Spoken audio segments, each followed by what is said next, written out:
So back in the ASUS suite, we have another gaming laptop that you guys are very familiar with, the TUF gaming laptop line. Usually this is a laptop that retails in the premium budget to low mid-range category. Usually they come with AMD processors, but this year you have the option of buying it with an AMD or an Intel processor.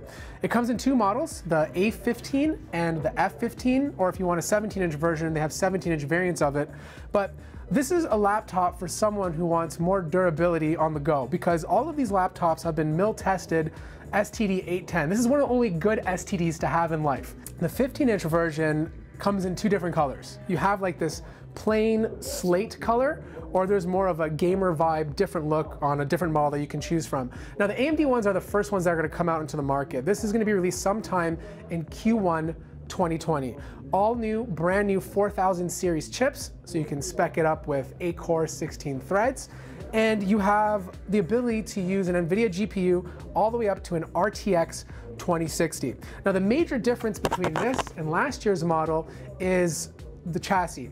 It's 7 to 8% thinner. You also get a bigger battery, 90 watt hours. This is almost the legal limit that you can take on a plane. I think it's like 99 watt hours if you ever decide to travel with a laptop. So one of the biggest complaints for most gamers has always been, I want better battery life, because a lot of people use these laptops not only to game, but also for productivity. So with 90 hours, they're saying you can get anywhere from 10 to 12 hours of use before needing to charge, but obviously that's something we're gonna have to test out for ourselves. Now you don't have per key RGB lighting, but it is backlit. You have the traditional lit WASD keys for gamers. You have the touchpad on the bottom, which is made out of plastic.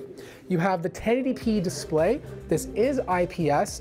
Now I/O is quite interesting. On the left-hand side, you have tons of I/O, RJ45, your power connector, full-size HDMI, two USB-A 3.2 ports, and of course a USB Type-C port, which is not Thunderbolt 3. Audio jack, and then on the other side, you have another USB-A 3.2 port. So I'm pretty interested to seeing how this performs in real world, because this is the first time we've seen these 4000 series chips from AMD hit the market. The fact that they've gone down to 7 nanometers to provide better power efficiency should help not only with battery life, but overall the ability to use this not only as a gaming laptop, but something that you could actually do content creation on. The more cores, the better for certain applications like Adobe Premiere or anything that can utilize those extra threads. Now stay tuned.